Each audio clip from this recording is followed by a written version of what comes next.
Welcome back to the Practically Pastoring Podcast. My name is Frank, and I am glad that you are here.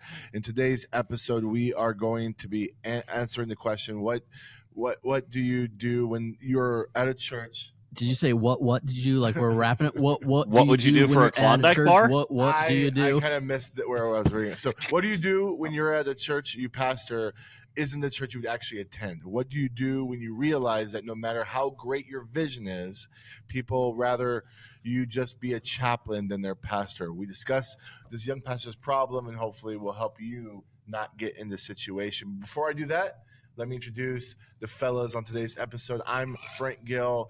Down in Baltimore, Maryland, we got Jeffrey Simpson. What? Next to me at Safety Harbor Community Church in Safety Harbor, Florida, we got Andrew Larson. Greetings and salutations, Doctor. one and all. Yeah, and next to him, we got Timothy Miller. Hey. All right, guys, before we dive in,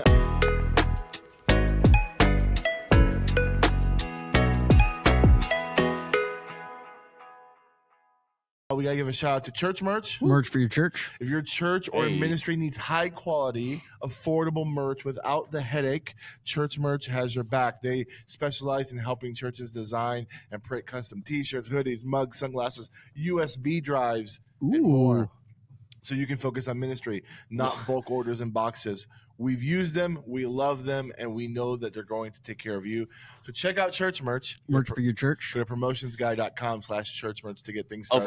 Of all the non-shirt things we could have mentioned, USB drives is where we went. We didn't go mugs or like. Still need them. I don't even have a USB drive on my computer anymore. What are we talking about? Well, that's what your dongle's for. Ooh, you can get Church Merch printed dongles.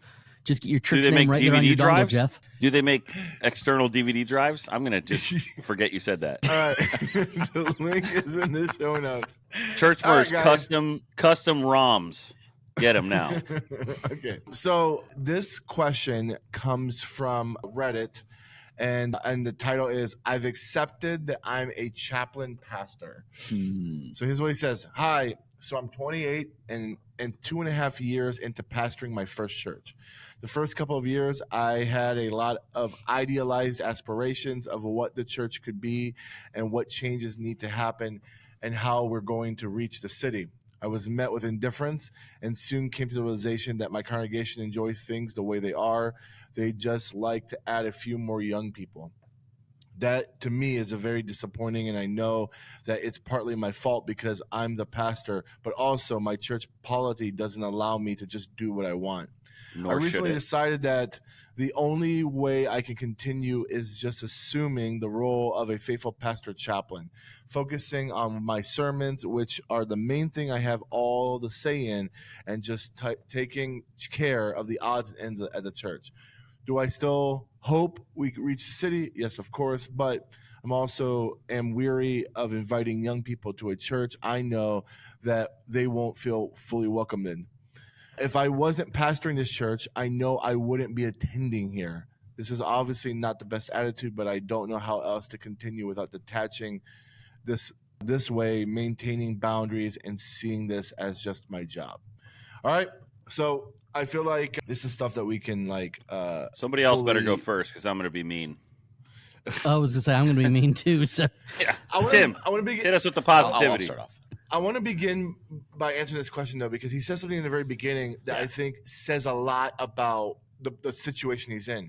He's 28, which if most of the congregation's older than him, then he might be kind of as a position of a chaplain simply because of his age. But I think the major point here is that he's been there for 2.5 years. So what do you guys think about the fact that he's only been there for 2.5 years? Yeah, I would definitely start here because I would say at 2.5 years, not your church yet. You're still getting to know people's names. Like there's no way you know them intimately or deeply or know your city well enough yet.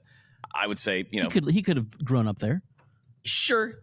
I don't think that's the case, but yeah. I don't know. I wouldn't confuse, his disillusionment with failure, though. I don't think he's failing at all.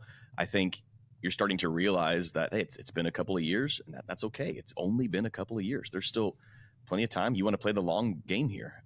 I don't know if it's ever a good idea to come in guns blazing and hope for the world to change in the first, less than 30 months. For me, it was several. I was at Lakeview for 9 years before I stepped into the lead pastor role.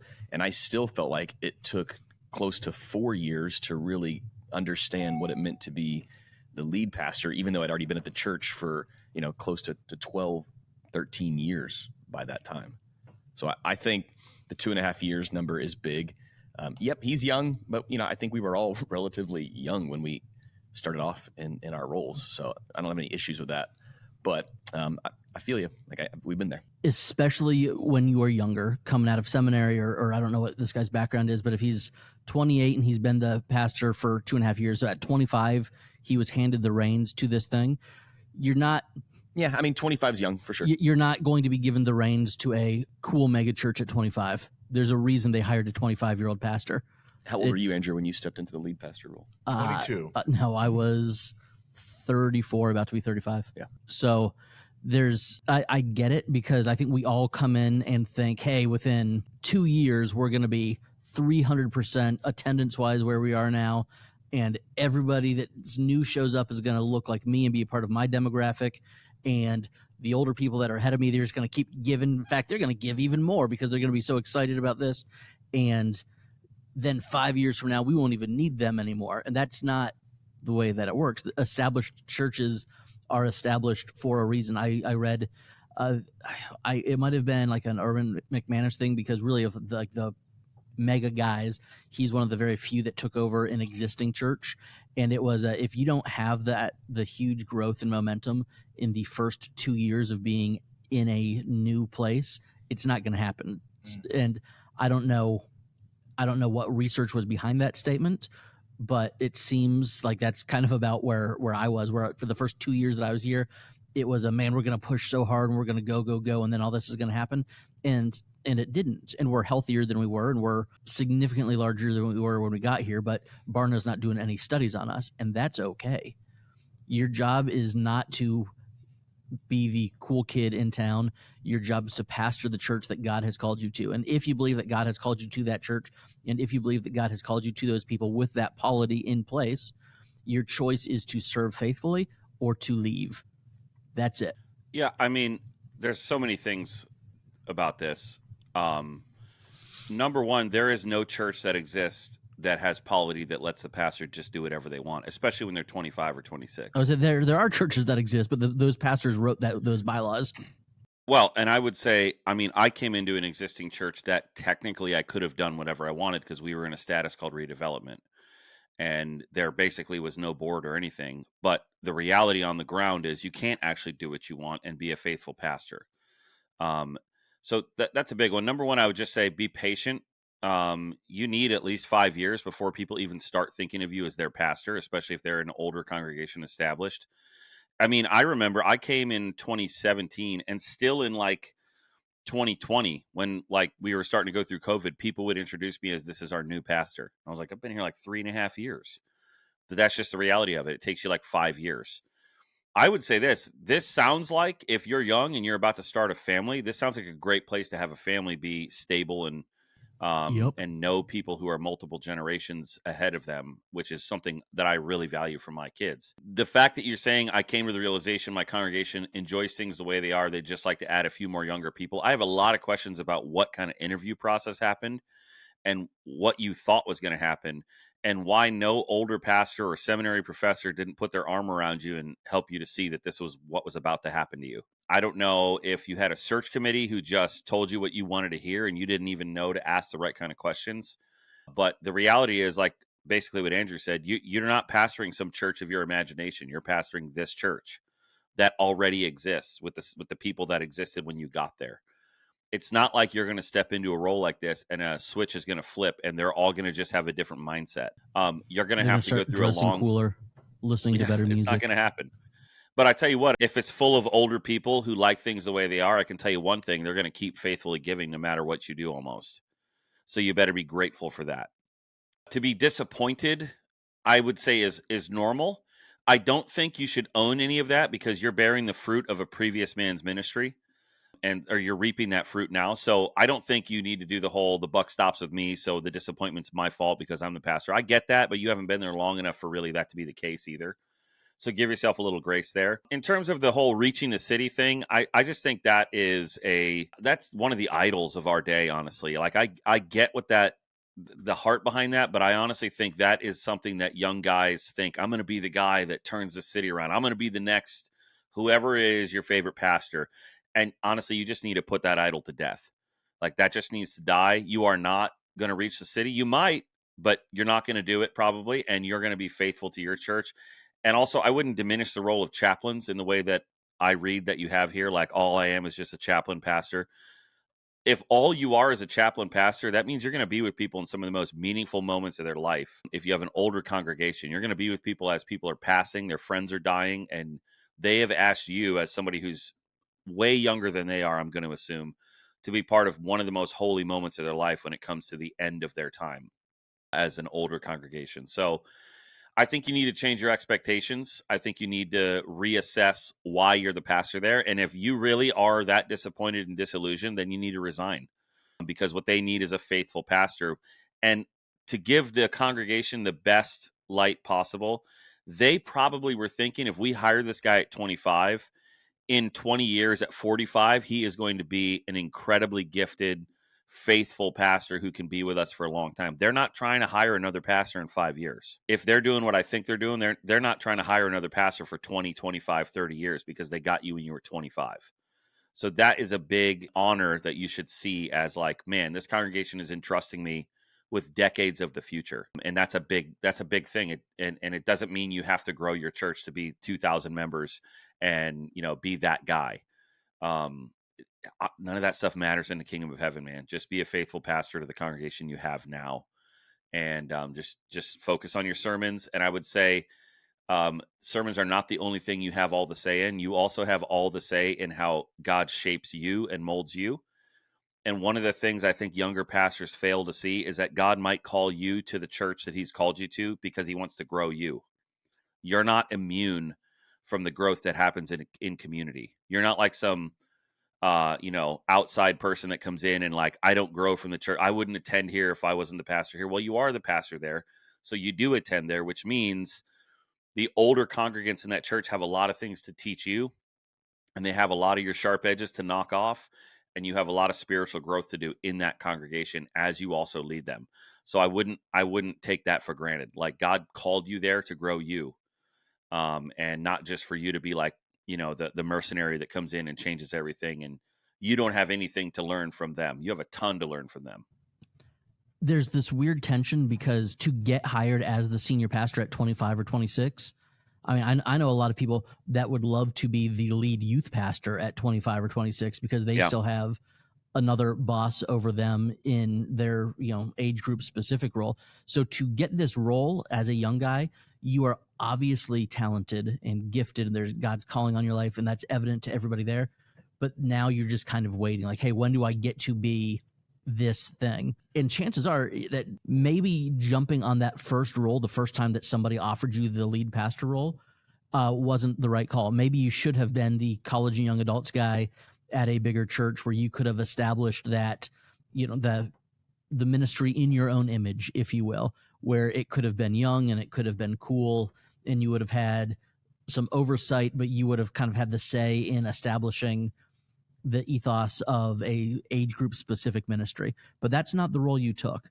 So you should recognize, hey, I'm in this role that a lot of people would like, that a lot of people in their 30s and 40s would love to have. So I should either lean into it or I should get out quick, because you're not doing anybody a service by saying that, well, I guess this is all that I am and woe is me. I mean, come on, Eeyore. Like, you're serving Jesus. I do think one thing we learned in student ministry that like all the stats show is that like that student ministry isn't your student ministry until the current freshman graduate. Yeah. So like that means a full cycle of like freshmen have gone through, and maybe their senior year they're bought in, but it's that incoming 8th grade class that is your youth ministry. Mm-hmm. And I think that principle applies to churches as well, where like I know the fruit I bore after 4 or 5 years at the church I was in is tremendously different than anything that happened years earlier. I want to give pushback to like what Jeff said, and I would love to hear you guys talk about this. I agree. the ministry of a chaplain is not something to scoff at. And I don't Right. and I don't know if Yeah. he is writing this in a way that he's scoffing at it. I think he's just like, and I think this is a fair statement, is that like there is a distinction between a chaplain and what we traditionally assume is what a role of a pastor is. And I think that like there is something beautiful in sitting with folks and comforting them in their old age, or being with them in their most like traumatic or meaningful moments of their life. But one aspect of a pastor that's different from a chaplain is that pastors do lead with like vision and try to direct a church in a certain way as the Lord speaks to them. And what it seems like to be the issue here is that he seems hamstrung from being able to do that aspect of the ministry. Now, there's probably a various number of reasons why that could be the case. We're assuming that this is an older congregation, and that's why they want younger people. But there could be other things. It could be a situation where there's like 4 or 5 really strong families that don't want things to change, and they want this to be their like spiritual gathering as their families come. We probably all have stories of knowing of like strong-willed families who've kind of run a church over In a small church, that can be a big thing too. But I would say there's a difference between indifference, which is what he said, and like antagonism. He didn't say people are against me. He just said they're kind of indifferent. And to me, that reads as you need to spend more time with them. And you need to take into account that you might have a vision idea, or you might sense a certain kind of vision as you're sitting at someone's bedside or sitting on their porch and they're old. Like you came in there with a vision of we're going to be the young, cool, hip church, but you're going into an established church with older people, and God might be wanting to reshape your idea of what a vision for a church is by hanging out with those older Christians. But this is that age-old ministry trope that nobody cares what you know until they know that you care. Yeah. And they're not going to buy into your vision until you've had that iced tea, or until you've made those hospital visits, until you have done those things to get you buy-in from the people. It's, hey, congratulations, you have a church with a young hire, and they're patting themselves on the back. Hey, we did it. We hired somebody young. But they're not going to buy into you and to your vision until they know that you have bought into them as a church. There's also something to be said about quiet faithfulness. I think in and out of every season like that's kind of the key here, because we, like, all of us have been here, and we know pastors who've gone through this, where you have these seasons of I'm dreaming big and this is going to be insane. And then like a couple months later, you're like, I just need to keep the doors open. I just need to make sure. And then July hits and everybody's on vacation. Exactly. There's something to be said when it comes to quiet faithfulness when things are going great and when things are not going great. I think that's really one of the callings in our lives as pastors. What do you say to the statement that he realizes that this is a church he probably wouldn't attend if he didn't work there? It resonates well with me because that's why they hired you. For 9 years, my wife and I had this conversation at Lakeview that we would not have attended the church that I was hired to be a part of. And yeah, that's tough. It's a gut check. But realizing that this is where God has placed me and God has called me, I mean, that's where we were at. For us, again, it came back to faithfulness to the calling on our lives, even though, there was a lot of things I would have loved to have seen change even back then, but just patiently waiting on the Lord. If I was in his position, I would get out a notebook and ask the question, what would I want in a church that I would want to attend? And then start to reverse engineer some of that vision and mission you have. And maybe pick one thing that over the next 3 years you can move towards. And that stop thing making should be it. What's going to make your wife, if you're married, what's going to make your wife the most comfortable at this church so that we can be here for 10 years, 15 years, 20 years, and then pick the second thing. And that second thing should be, what can my congregation actually do? Right? If you have an older congregation, you can't pick, I'm going to start a college ministry. So it ain't going to happen. So somebody in your congregation, that's the key. Yeah, somebody in your congregation is going to have to be uncomfortable, and because you're the vocational one who is meant to be an example to the flock, it's going to have to be you. You're going to have to be the one that bends your will. You're probably not going to have music you like for a long time, maybe ever. Your sermons are important, but those people have been listening to sermons for decades, like twice as long as you've been alive. So, like, don't think it's going to be your dynamic sermons that are going to come in and change everything. I know we have that idea as younger guys. Is about forgotten by the time you're out of the parking lot. Yeah. So I'm not saying prep good sermons and do your job and do your work and fulfill your calling, but like, don't think that that's going to be the thing that changes everything, because what you have in your head is you have an idol. You're worshiping an idol, and you got to stop worshiping that idol. Tim, like my only concern when I hear this about people working at churches they wouldn't attend is, how did you do this? How did you fight the bitterness that can come from that? Because the thing about when you get to the place where you say that statement, it's so like that bitterness is going to come quickly, and you're going to be resentful in every staff meeting, every Sunday. Like when you get to a place at a church where you're like, I am dragging my feet to come to church on Sunday. Yep. Like that's a hard thing, that to the point where like, I don't know how you come back from that. How did you fight bitterness and resentment in the 9 years you were there before you started accepting it or enjoying it? I mean, it came and went in seasons. I was the youth pastor for those 9 years. So I loved what was happening in student ministry. There were just things on Sunday mornings that I wanted to see. And our senior pastor started giving me a little bit more freedom to tweak a few things later on in the later years. But for me and for Stephanie and I, my wife and I, we just talked through it, prayed through it, and knew that, hey, our hearts need to be in the right place. Even if we could say that, privately, that, hey, this probably wouldn't be the church that we would attend on a regular basis. We knew this is where God called us. So it goes back to a little bit what Jeff said, and it was kind of like putting that idol to death, of the idol of, well, this is the church I wish we were, to, hey, this is the church God has called me to right now. And I'm going to be faithful in that, and I'm going to have to fight that bitterness and resentment. And that led me, oftentimes to my knees and to the Lord to say, this is not mine, this is yours. And then when I was given the keys, not going crazy, because I had a lot of things I wanted to change quickly, but we slowed down and really just identified a few things for each season early on. Hey, what's something we could do just a little bit better? Or for our size church, what should we be good at? So the very first thing we said was we need a strong elder board, but we also need to be really welcoming to everybody who steps foot on our campus. We were less than 200 people. There's no reason we don't know everyone by name, and everyone doesn't feel like they belong. So for us, the first impressions team was the first thing we established. That was the immediate low-hanging fruit, and people jumped on board. And it's still our best attended, best served team at Lakeview. And that's 7 years, 6 years running. I think we have close to 90 volunteers on that team alone that rotate, because they bought into that vision of, hey, let's make sure everyone feels like they belong here. To change the conversation to a little bit of a different direction, when you hear that statement, I feel like all three of y'all's congregate, or I guess all of our congregations, because I'm there he is. He doesn't like to admit that online, though.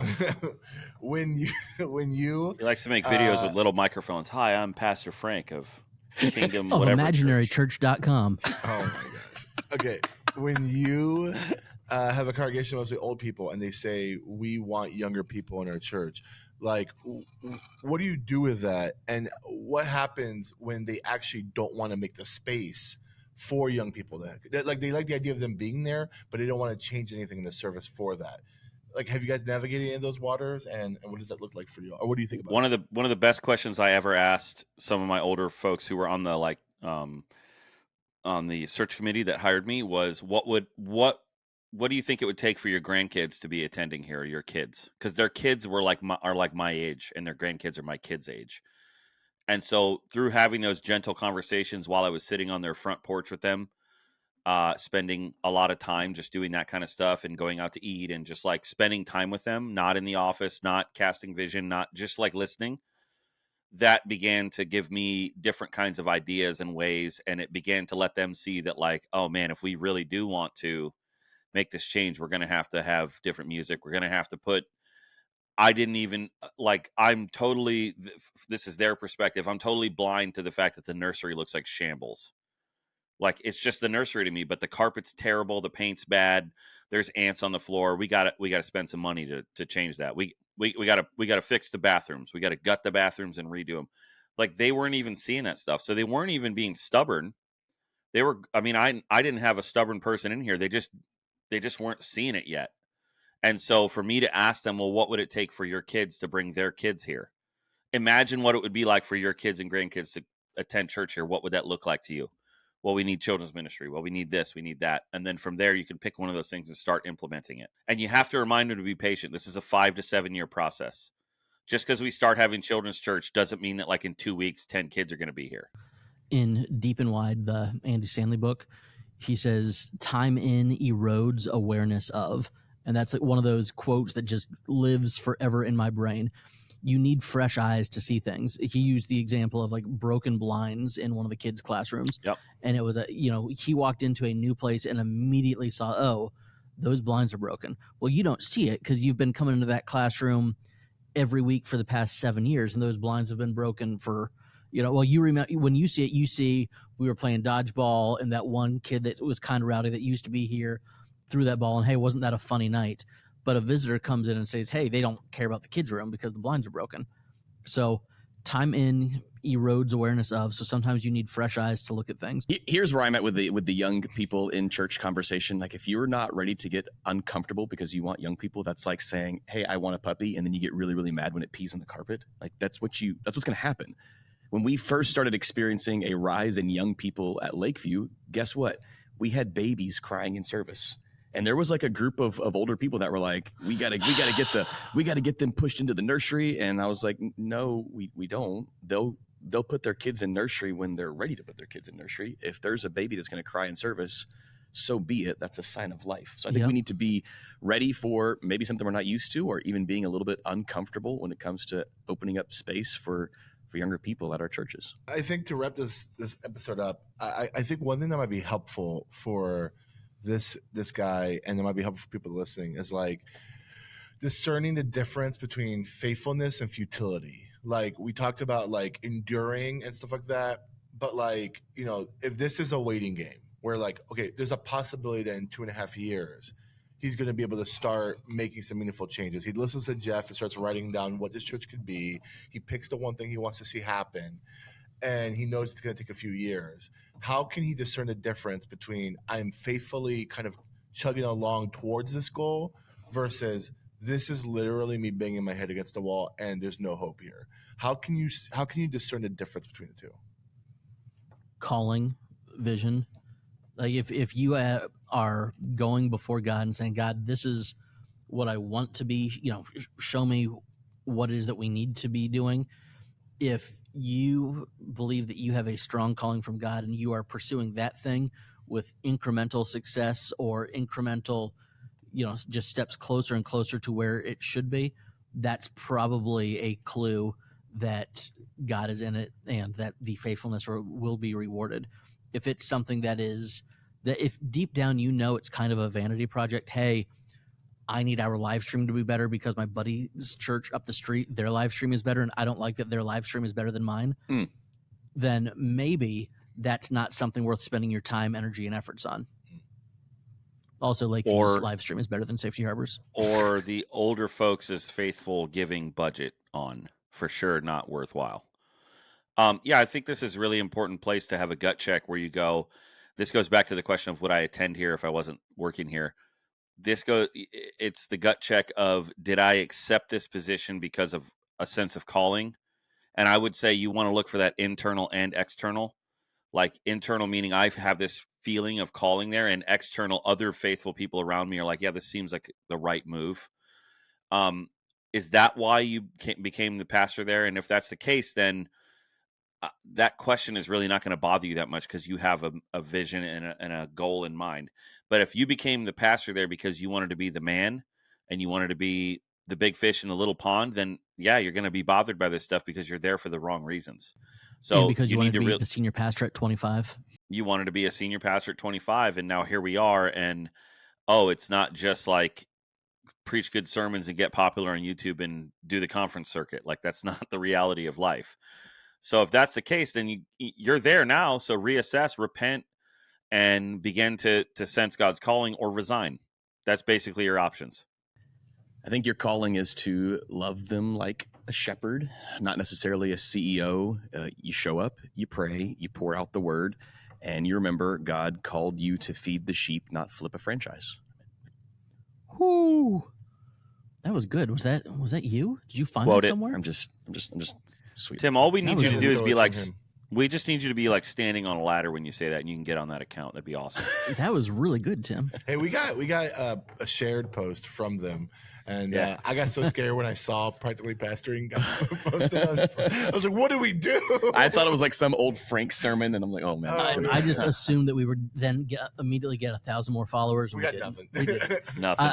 when you talk about being at a church that you wouldn't attend, and I was there for a season of life Sure. as well. The thing that makes that so much easier is community with other pastors. We call it it used to be our youth men frat. Now it's just our ministry frat. But me and Tim and our pastor buddies, that was so life-giving to find other people in that same season of life. Hey, I am a pastor in my late 20s, early 30s at that point, who goes to a church that, takes decent care of my family, but there's nothing cool and exciting about it. I found so much community in and among other pastors. I would encourage you and beg you to find local pastors. And it's great when they go to a church that's not yours, because then they don't get anything out of their friendship with you besides the friendship. They're not looking to build their career based on who you are. And you still have that extra voice that you can say, hey, here's what's going on at my church.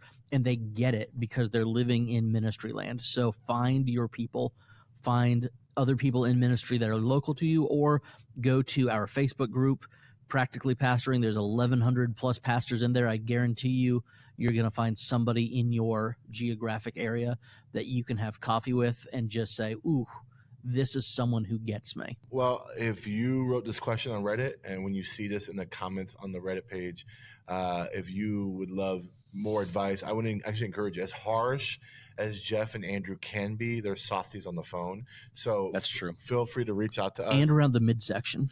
And we would love to. Not Jeff anymore. He's lost a lot of weight eating only ribeye steaks. So yeah, carnivore diet. We Still would love squishy to around the chat with midsection. Yeah. Reach out to us. We'd love to help you out, man. Or join our Facebook group. And this goes for everyone. Join our Facebook group. We would love to help you out. Just search for Practically Pastoring. It's going to be great. With that being said, we'll be here same time next week. Same time, same place. I'm Frank Gill. I'm Jeff Simpson. I'm Andrew Larson. And I'm Timothy Miller. This is Practically Pastoring. See ya. Bye, buddies.